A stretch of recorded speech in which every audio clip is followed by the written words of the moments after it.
Yonde nzambalo Nzambafinanga Kolo Yesu nzambalole Yonde nzambalola Mukalengola sonye Amina Bamokili bandima nazana nzambe Amina nzambalole Yonde nzambalo Nzambafinanga Kolo Yesu nzambalole Yonde nzambalola Mukalengola JDM TV News, la chaîne des lumières. C'est votre chaîne. Abonnez-vous. Merci mesdames, messieurs, vous qui nous avez choisis. Vous avez choisi JDM TV, la chaîne chrétienne, pour vous informer. Vous savez, à chaque fois, nous vous avons toujours quelque chose, nous vous amenons quelque chose de plus pour la gloire du Seigneur. Et nous lui disons déjà merci, merci grand roi Jésus-Christ de Nazareth pour le souffle de vie, pour la bonne santé. Vous nous suivez de partout, nous vous disons bonjour, bonsoir, ça dépend du lieu où vous nous suivez. Nous allons parler de la théologie, nous allons comprendre c'est quoi la théologie et pourquoi faire la théologie. C'est toujours avec le docteur Eli Bafouta, il est israélien, il est théologien comme je le dis. En plus, il est professeur dans différents instituts théologiques. Je lui passe déjà la parole en lui disant bonjour docteur Eli et bienvenue. Bonjour, merci beaucoup. Comment vous allez docteur? Je veux bien, le Seigneur nous prête vie, nous allons toujours bien parce qu'il est notre roi. Ah oui. Nous parlons de la théologie, docteur. Nous voulons savoir c'est quoi la théologie? La théologie, c'est un mot qui vient du grec. En grec, on dit théos, qui signifie Dieu, logos, qui signifie science, ou étude, ou encore connaissance. Alors quand on dit théologie, on est en train de parler de la science qui étudie Dieu, ou bien des connaissances sur Dieu, ou encore l'étude sur Dieu. Voilà la théologie. Mais Dieu est un esprit, comment vos humains, avec tout le défaut, comment vous pouvez étudier Dieu? Comment vous pouvez faire comprendre aux autres un Dieu, parce que c'est un esprit, comment étudier? Effectivement, Dieu est un esprit, mais il s'intéresse aux hommes. Alors, c'est d'abord Dieu lui-même qui a cherché l'homme, et c'est Dieu qui a montré à l'homme qui il était, pour que l'homme les connaisse, et il prenne ces mêmes hommes-là que Dieu a choisis, il fait de lui son professeur. Les professeurs de Dieu auprès des autres hommes. Donc, l'homme apprend de Dieu et Dieu lui dit, va enseigner les autres. Voilà, c'est ça. Et comment Dieu enseigne à l'homme pour que ce dernier soit capable de le transmettre? Très facile, c'est Dieu qui a créé l'homme. Donc, il connaît tout ce qui s'en va avec cet homme-là. Alors, pour enseigner l'homme, lui-même étant son créateur, il enseigne. D'abord, l'homme est un être tripartite qui a l'esprit qui vit, qui a l'esprit, qui a une âme qui vit dans un corps. Donc l'homme est aussi esprit créé par Dieu. Alors, l'esprit, pour enseigner l'esprit, ça sera simple. Alors, quand Dieu enseigne à l'homme qui il est, qu'est-ce qu'il a fait? C'est alors que l'homme, en son tour, reçoit le mandat d'aller enseigner à ses frères hommes qui Dieu est. C'est ça la théologie, connaître Dieu. Voilà. Donc, et puis, nous disons que la théologie étudie trois choses principales, je voulais dire. Donc, nous avons la théologie étudie d'abord Dieu, Yahvé. Et la théologie étudie l'homme, son esprit, son âme et son corps. c'est 3 parties. Et puis la théologie étudie enfin la nature, où vous avez le visible et l'invisible. Vous l'étudiez après avoir appris de Dieu lui-même. Voilà. Alors, de ces 3 choses, vous avez dit Dieu, homme et puis nature. Est-ce que vous pouvez expliquer chaque étape? Oui. C'est grand. Hein? On peut prendre...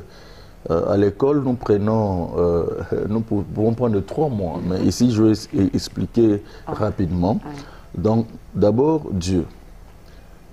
Dieu, quand nous disons nous étudions Dieu, au fait, nous sommes en train d'apprendre une infime partie de Dieu. Donc, si nous étudions Dieu dans la théologie, nous apprenons une infime partie de Dieu. Ça veut dire que si tu n'étudiais pas Dieu, ça serait vraiment terrible. Alors, Dieu, nous apprenons quelques-uns des éléments de Dieu. Et ça provient d'où? De lui-même, des choses qu'il nous a appris. Il a dit, je suis Dieu, voilà, je suis bon, voilà, je suis un Dieu compatissant, je suis. Alors, ça c'est déjà une partie de Dieu. Il a donné des commandements, c'est lui qui a donné. Il a appris à l'homme ses alliances, etc. À part ça, nous avons maintenant l'homme. L'homme d'abord lui-même, il doit s'étudier. Dieu qui a créé l'homme lui apprend qu'est-ce que l'homme a. Il lui dit d'abord, toi homme, tu as un esprit, tu as une âme et tu vis dans un corps. Alors l'esprit entre en contact directement avec Dieu. L'âme, c'est le siège des sentiments. Et puis le corps que tu as, le corps ici, je m'en sers pour introduire l'esprit là, pour dormir là, tu vois. Alors, c'est beaucoup de choses à comprendre. C'est comme ça que j'ai dit, pour comprendre ça, nous avons 3 mois en théologie. Alors, la nature. La nature, nous prenons 2 dimensions. Il y a la nature visible, il y a aussi la nature invisible. Dieu a créé des choses que nous voyons. Il a aussi créé des choses que nous ne voyons pas. Parfois, il y a des choses que nous voyons par des microscopes. Mais il y a d'autres choses, on ne peut même pas voir avec le microscope. Il faut qu'il te révèle, il faut qu'il te montre. Voilà, c'est tout ce qu'on a. Vous avez parlé de l'esprit, vous avez parlé de l'âme. Bon, on ne sait pas vraiment comprendre, docteur, aider surtout les abonnés des JDM TV à comprendre.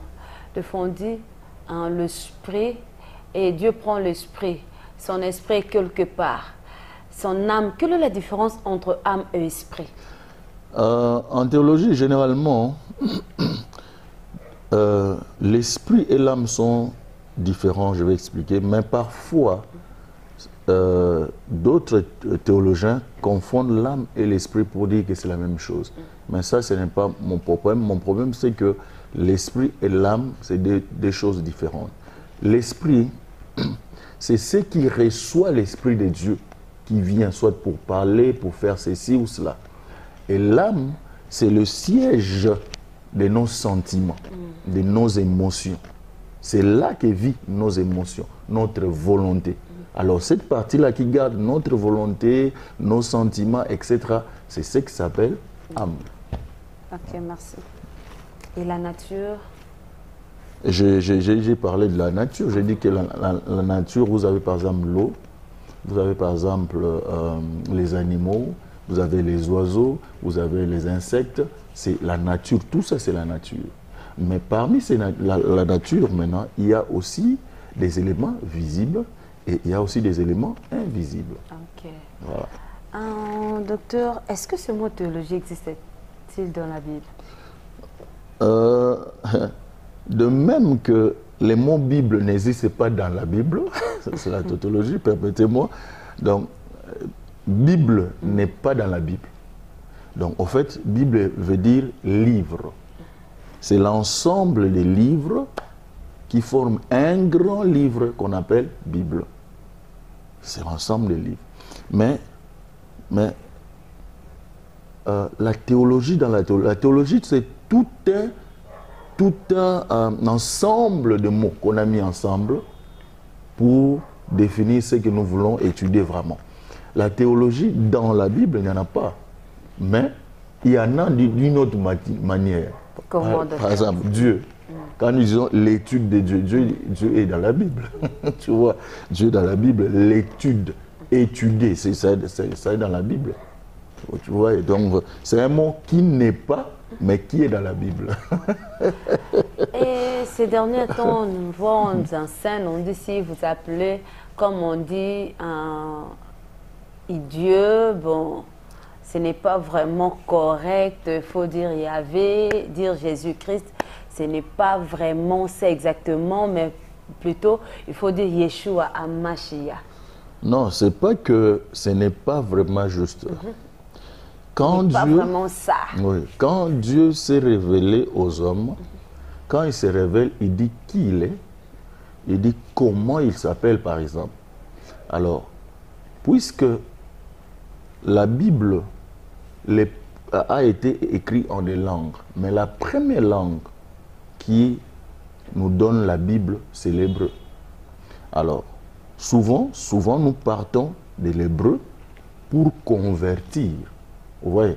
Alors, les mots comme, les noms comme Yeshua HaMashiach, que les gens appellent Jésus-Christ.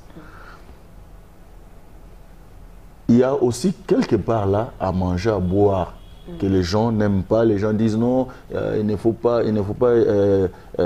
dire Jésus-Christ parce que c'est pas ça son nom. Non, quand il s'est montré aux hommes, il a dit moi, je suis Yeshua HaMashiach. Ça veut dire Jésus-Christ, comme on a traduit. Vous voyez? Donc, alors, nous disons que quand vous prenez un nom, comme toi, tu t'appelles Tantine Massamba. Si tu vas en France, tu vas en Allemagne, on ne va pas changer ton nom. On va toujours dire ton nom, même s'ils vont mal prononcer, mais ils vont dire ton nom. Vous avez déjà précédé ma question. Ouais, ils vont dire ton nom. Tu vas dire ton nom. Alors, Yeshua aussi, quand il est venu ici sur terre, il était juif. Il est juif. Alors, il avait pour nom Yeshua. Donc, on ne doit pas changer les noms. Mais les gens disent que, attendez, les gens disent que lui, comme il est Seigneur de tout le monde, c'est comme ça qu'on a changé. Non, c'est pas correct. Généralement, véritablement, si on doit suivre les choses logiquement, il faut appeler les noms par les noms. C'est ça qui est bien. Moi, bien que je sois congolais, quand je veux l'appeler mon Seigneur, je l'appelle Yeshua. Parce que c'est son nom qu'il a donné. Alors pourquoi, je ne sais pas dire changement, mutation? Non, mais j'ai expliqué. J'ai expliqué, c'est une conversion. La Bible a été écrite en hébreu. Alors comme maintenant ici, nous n'utilisons pas, par exemple, l'hébreu, il faut la traduire l'hébreu, passer par le grec, passer par ceci, cela, et puis donner le français. En fait, tout ça, ça vient de la théologie des remplacements. Quand les gens n'ont pas aimé ce que les Juifs étaient, ils ont voulu faire partie, les Juifs, du bon fonctionnement de l'Église et devenir eux-mêmes le Père. Ce sont les Grecs qui ont fait ça. Mais en réalité, ce n'est même pas quelque chose pour lequel on doit discuter. La Bible dit que notre Seigneur est juif. Il est juif. Il est juif, notre Seigneur. Est-ce que, je ne sais, imitation, traduction de l'hébreu, grec, français, est-ce que la Bible, soit la parole de Dieu, n'a pas perdu quelques valeurs de son authenticité? Bien sûr, perdre quelques valeurs, bien sûr. Vous verrez que si certaines personnes traduisent d'une manière qui n'est pas acceptée par les autres. Par exemple, vous avez les témoins de Jéhovah. Ils ont leur façon d'interpréter qui n'est pas aimée des autres. Vous voyez? C'est ça le grand problème avec la traduction. La traduction a toujours des échappements, des petites choses. C'est pour cela, si tu aimes vraiment ta langue maternelle, il y a des choses qu'on dit en ta langue maternelle que tu ne sais pas l'interpréter en français. Vous voyez? Et il y en a même, les grands-parents, quand ils parlent, ils parlent par exemple français, quand il faut parler de ces mots-là qu'il connaît bien en sa langue, il préfère les dire en sa langue. Ah. C'est ça. Ok, merci pour ça. Quelles sont les différentes branches de la théologie, docteur? Nous avons ici, par exemple, nous pouvons citer l'anthropologie. L'anthropologie qui est l'étude de l'homme. Il y a la christologie, qui est l'étude de Christ, hein, du Seigneur et Sauveur Christ. Et puis il y a la pneumatologie, l'étude du Saint-Esprit. Et puis nous avons la doctrine et la bibliologie, c'est l'étude des doctrines bibliques et des divisions bibliques. Initiation au mystère. Il y a l'angéologie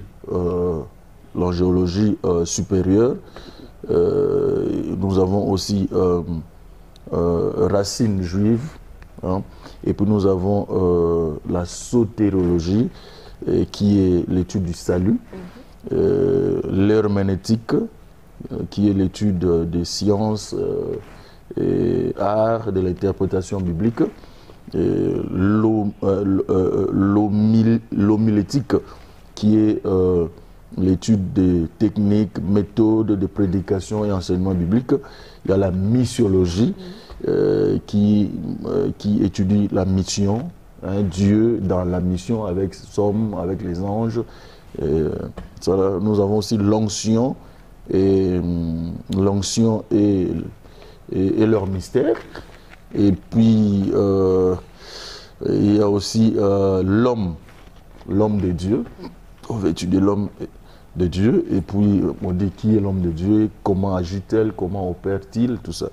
Et puis nous avons le mystère de la femme dans la Bible. Est-ce que la femme peut prêcher? Est-ce qu'elle ne doit pas prêcher? Est-ce que... Ça crée une controverse. Ouais, controverse beaucoup. Il y en a qui disent ils peuvent enseigner, elles peuvent enseigner, d'autres qui disent non, ils ne peuvent même pas. Bon, moi, je suis d'accord, parce que dans la Bible, Paul a été enseigné par une femme. Et puis, nous avons les combats spirituels et les sacerdoces, la louange et l'adoration, etc. Ok. Vous avez parlé de l'angéologie supérieure, il y en a aussi inférieure? L'angéologie supérieure, dont nous voulons introduire les archanges, les anges et les archanges. Les archanges sont des chefs. Et puis, nous voulons d'abord étudier les chefs des anges, et puis nous allons apprendre les anges. Voilà. C'est une façon juste de nommer les cours. Ok. Un docteur, on veut encore savoir s'il y a des critères pour accéder à la théologie, ou soit l'accès est libre à tout le monde. Oui, je dis que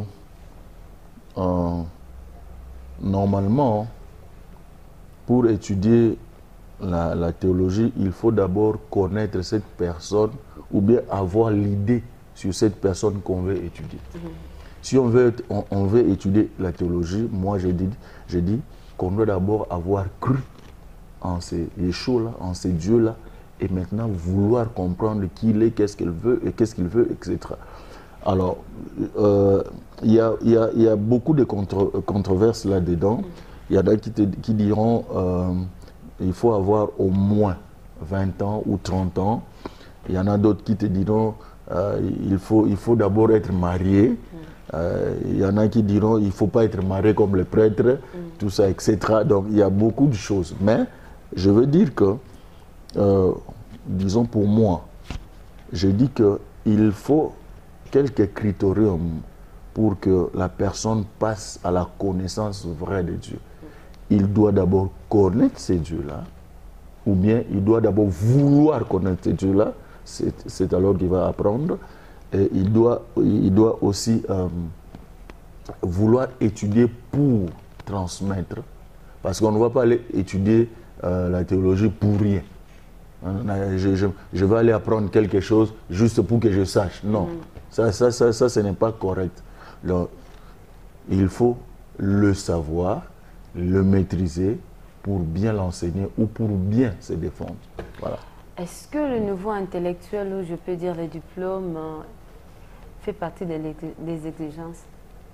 Oui, je crois que il faut avoir au moins, comme beaucoup de gens disent, il faut avoir au moins les diplômes. Mais là aussi, il y a une question, parce qu'il y a des gens qui n'ont pas les diplômes, mais qui se donnent bien, qui veulent bien. Hein, vous voyez par exemple quelqu'un qui est déjà grand, mais il n'a pas eu l'argent, par exemple, pour étudier. Donc, il n'a pas de diplôme. Est-ce qu'on va refuser à cette personne-là d'étudier? Ou de vouloir connaître son Dieu? Non. Voilà. Donc, il y a quand même un critérium, mais on est aussi un peu soumis à certaines personnes pour les accepter ou les refuser. Voilà. Est-ce que le fait d'étudier ou de faire la théologie oblige la personne à devenir ministre de Dieu? Non, bien sûr que non. Ce n'est pas tout le monde qui est appelé à être ministre de Dieu, mais tout le monde est appelé à connaître la théologie. C'est obligatoire.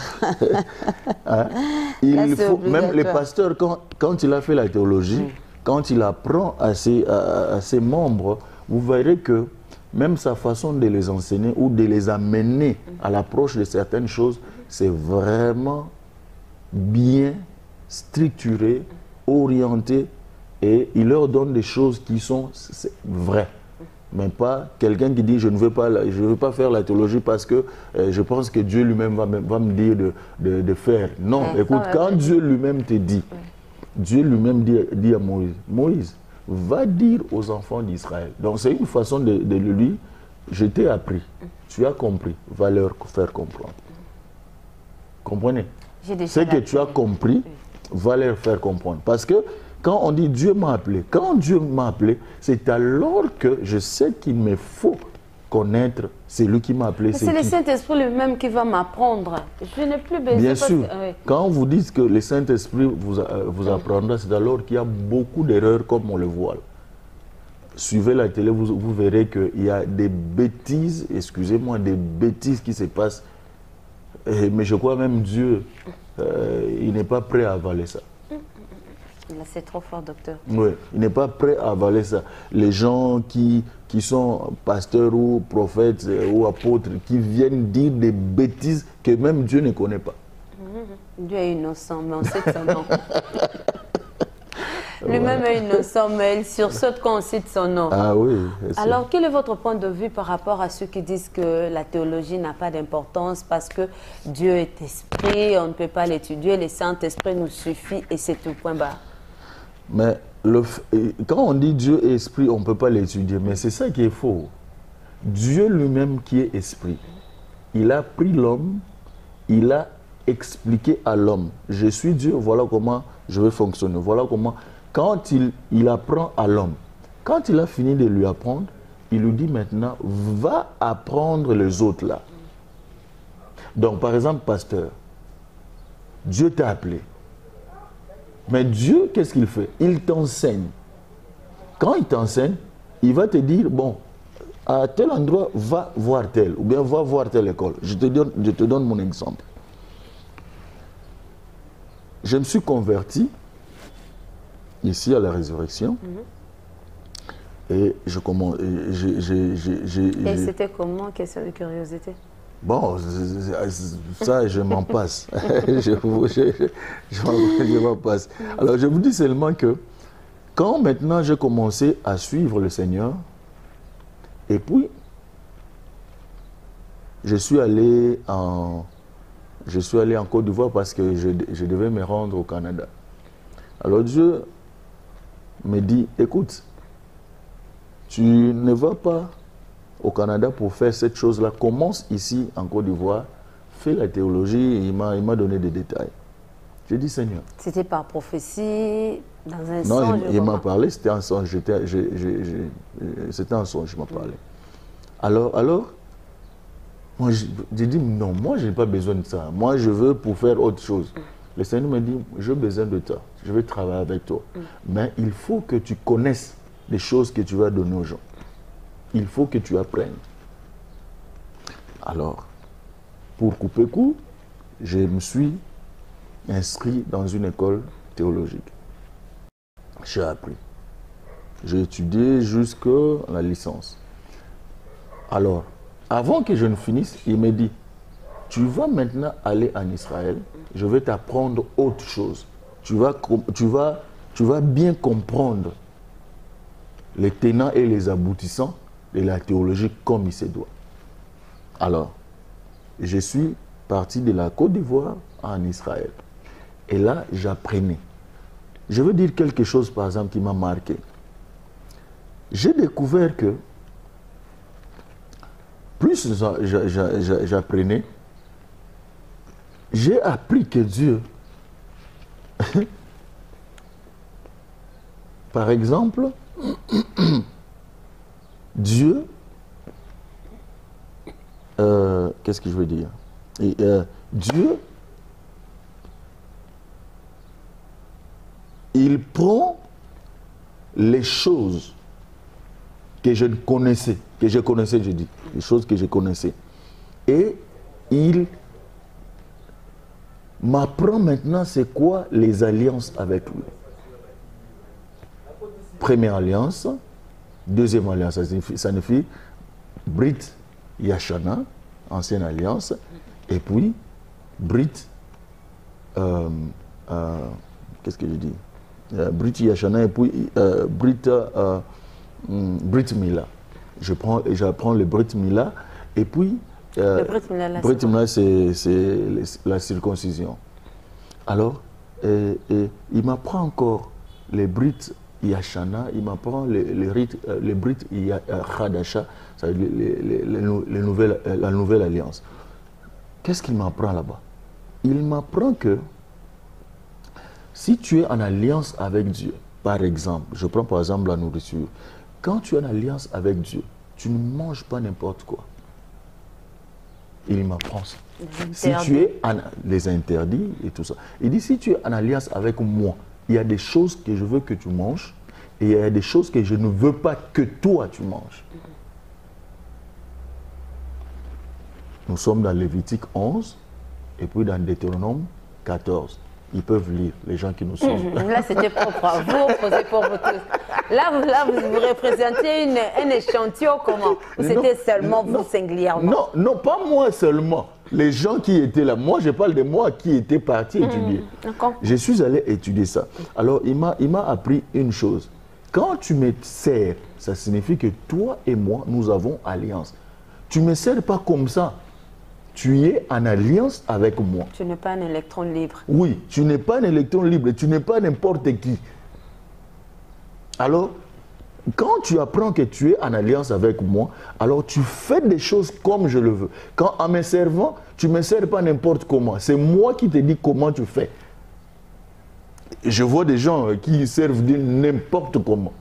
Mais non, je me demande si c'est Dieu qui leur a demandé de servir Dieu comme ça. Je ne passe pas. Donc, il m'a appris des choses. Il m'a appris le fait. Dieu me dit, moi je suis un Dieu de fête. Je suis un Dieu de fête. Je me suis souvenu, ici chez nous, la fête c'est Noël. Or, Noël n'est même pas la fête de Dieu. Voilà, il a commencé à m'apprendre des choses. Il me dit, oui, Yeshua, oui, je suis né. Mais je ne suis pas né à Noël. Je ne suis pas né le 25 décembre. Le 25 décembre, non. Chercher des problèmes avec ceux qui célèbrent la Noël, le docteur. Alors, donc je te dis, la Noël était la fête des Babyloniens qui célébraient la fête de la femme et de son fils Osiris. C'était des trucs des païens tout à fait. Alors, beaucoup de choses. J'ai appris beaucoup de choses. Alors, je prends par exemple, je prends encore un autre exemple, que tu vois que si tu n'as pas fait ça, tu ne le découvriras pas. Il m'apprend par exemple l'onction. Nous allons en parler tout à l'heure. L'onction, c'est quoi l'onction? Mais je vois aussi les gens aiment bien développer l'onction. C'est quoi l'onction? On va en parler là. C'est quoi? J'ai découvert l'onction, je te dis, avant je parlais de l'onction. Vous vous êtes rendu compte que vous étiez à côté de la plaque? Non, j'étais à côté. Et puis, il m'a appris les anges. Les anges, les archanges. Qui sont-ils? Est-ce qu'ils sont tes chefs? Est-ce qu'ils sont mes chefs? Non, ils ne sont pas mes chefs. Ils sont très forts, mais toi, tu es leur chef. Quand tu marches, c'est toi qui es leur commandant. Tu dis des choses et ils exécutent. Tu vois? Parenthèse, une question par rapport aux anges. Ce n'est pas vraiment... Ça fait partie de la théologie. Oui, alors, quand vous dites que c'est vous qui commandez, oui. La Bible dit, le passage m'échappe, d'autres versions, l'autre version dit que les anges sont des fonctionnaires célestes. Ils sont là au service de ceux qui doivent... Donc, Dieu les envoie au service de ceux qui doivent recevoir le salut. Oui. Est-ce que ce... Hébreu. Voilà. Hein? Est-ce 14. 13 à 14. Ouais. Est-ce que c'est à nous, étant chrétiens, de commander les anges, ou c'est Dieu qui leur commande par rapport à nos besoins? J'ai dit des choses qui me viennent de Dieu et les anges exécutent. Mais si je dis des choses à moi-même, les anges n'exécutent pas. Expliquez-vous, docteur. Par exemple, je m'en vais prêcher quelque part. Pendant que je prêche, je vois, Dieu me montre, tu vois celui-là. Et puis, je dis, mon frère ou ma soeur, je suis en train de voir le Seigneur te toucher et te guérir. Bénis son nom. Soit je prie pour lui ou bien je dis seulement.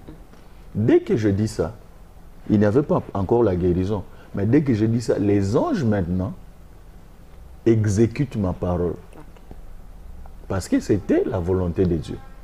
Mais par exemple, je suis assis comme ça, je veux faire quelque chose qui est à moi.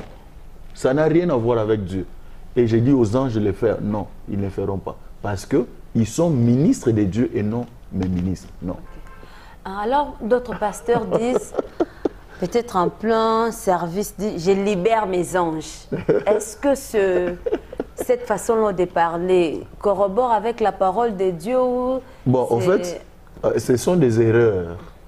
Hein? Ce sont des erreurs de parole. Normalement, il ne doit pas dire comme ça parce qu'il faut aussi respecter les anges.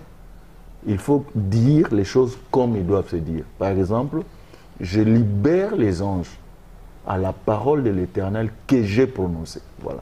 Okay. C'est seulement, il y a une petite nuance. Et c'est de là que vous avez étudié encore Israël, en dehors de la théologie? J'ai étudié beaucoup de choses. Vous voyez, aller jusqu'au doctorat, c'est pas que je voulais apprendre. En fait, je voulais dire ceci. Quand je n'étais pas encore étudiant des choses de Dieu, je pensais que je connaissais déjà Dieu. Et bizarrement, Dieu m'utilisait aussi pour guérir ou faire ceci ou cela. Mais le Seigneur, après m'avoir utilisé, et puis il m'a montré que maintenant, tu as vu ce que tu faisais là, je vais te montrer comment bien faire ça. Voilà. Et avant de faire la théologie, bon, après la théologie, vous vous êtes rendu compte qu'il y a d'autres choses que vous avez parlé, ce n'était pas correct. Ouais.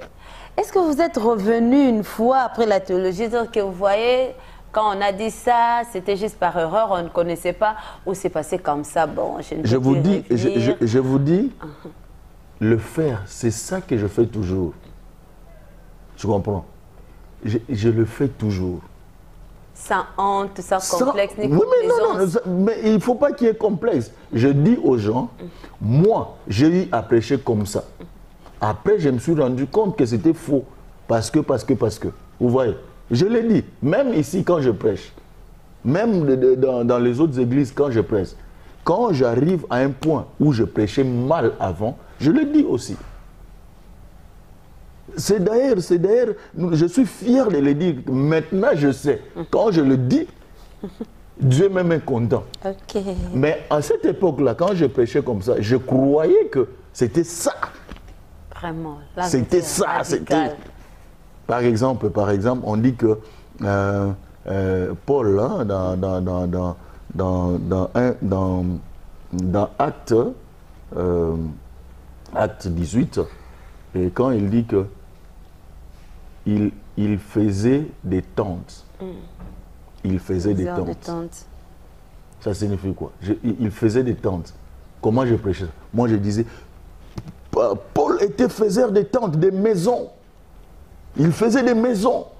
Il faut apprendre à travailler. Oui, apprendre à travailler, oui. Mais ce n'est pas en faisant des maisons. Paul ne faisait pas des maisons, il faisait des talites. On y reviendra. Avec des talites là, docteur Eli, on va revenir. Oui, revenons. Talites. Des talites aujourd'hui avec il faisait des talites. On a peur. Parce que Paul était rabbin, il était enseignant, il faisait les talites qu'on tricotait à la main. Parce qu'en cette époque-là, on faisait ça comme ça. Alors quand il faisait ça avec Priscille et Aquilas, il faisait ça avec eux. On dit qu'il les faisait et il les vendait aux Juifs qui étaient chassés des Roms. Voilà.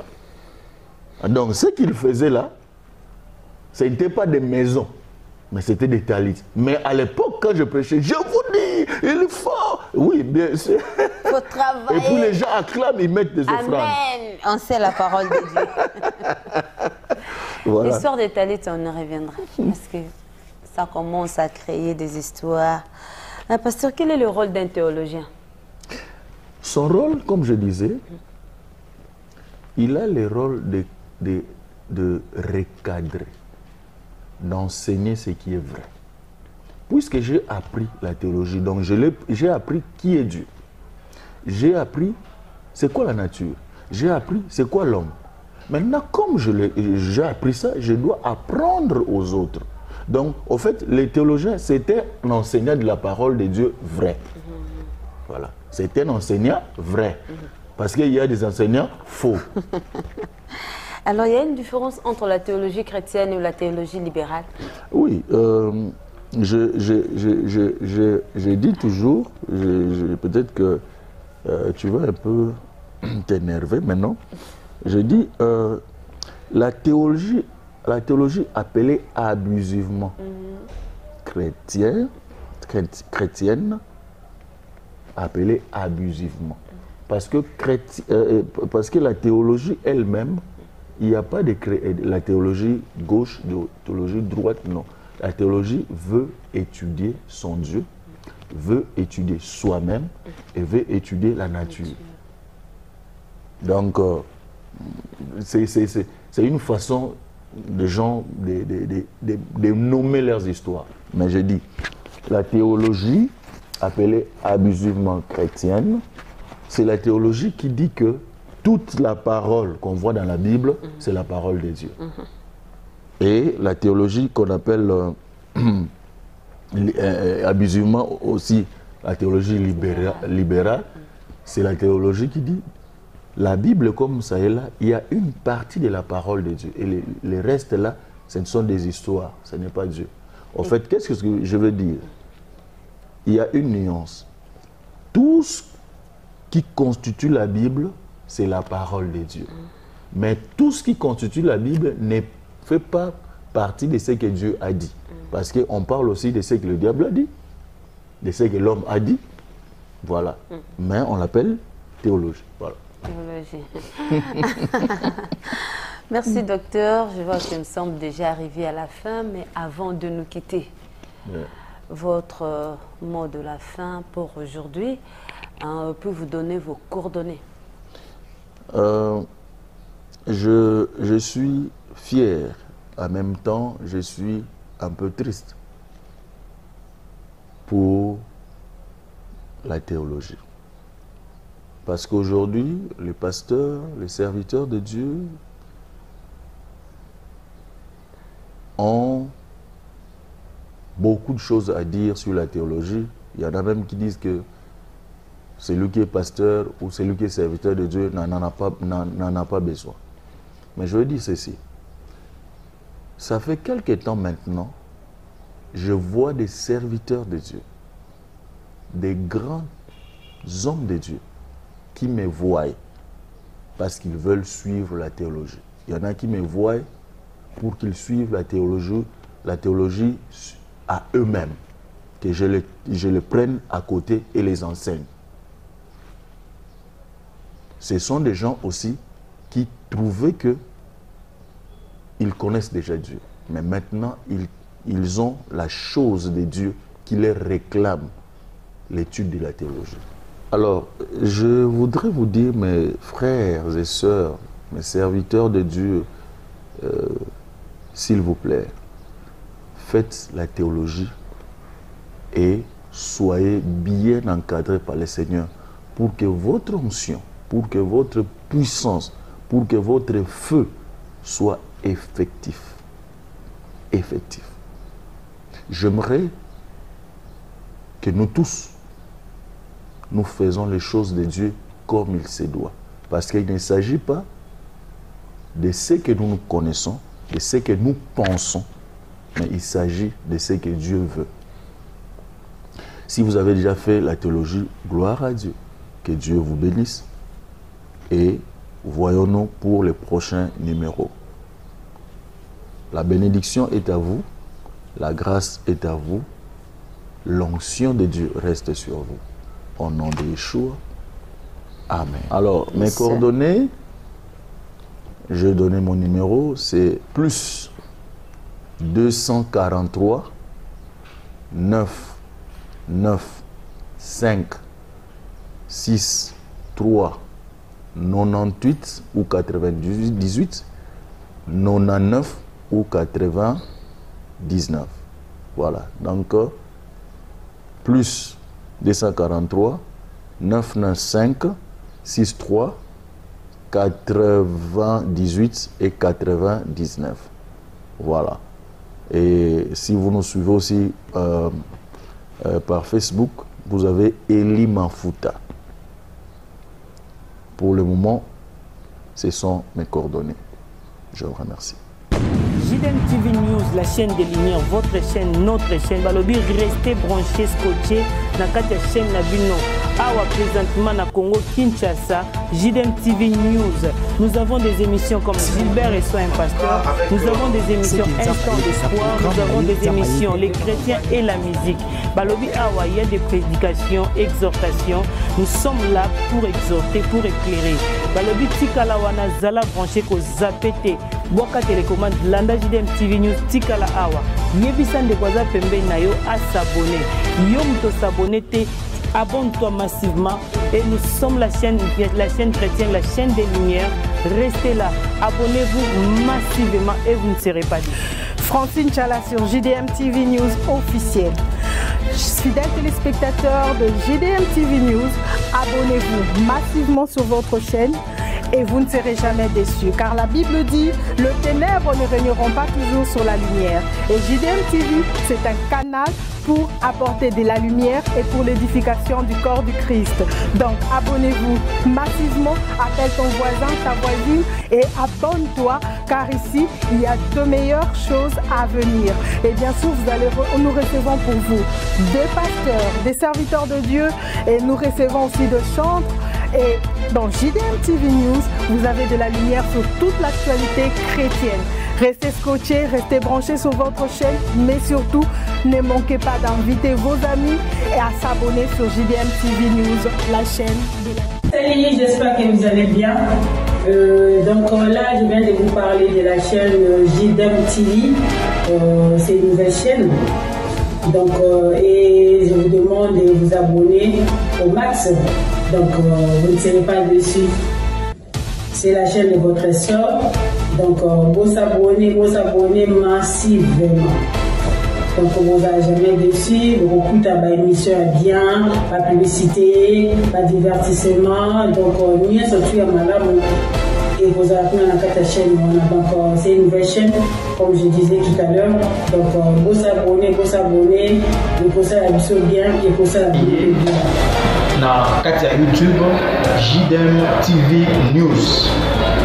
Kuna Bako Talisayo, qu'est-ce que tu as fait et qu'est-ce que tu fais et surtout qu'est-ce que tu peux faire à l'avenir. Kuna, il y a des prédications, il y a des témoignages, il y a de musique, il y a tellement beaucoup de choses pour aider et puis demain tu vas partir où? Tu es invité pour s'abonner massivement. Et tant que vous s'abonnez massivement, j'espère que vous ne serez pas dessus parce qu'il y a tellement plein de bons trucs qui vont vraiment vous aider à aller très loin, même dans la vie chrétienne et puis même dans la vie sociale, parce qu'on parlera beaucoup de choses. Abonnez-vous massivement et je sais que Dieu va vous bénir. JDM TV News, la chaîne des lumières. C'est votre chaîne. Abonnez-vous.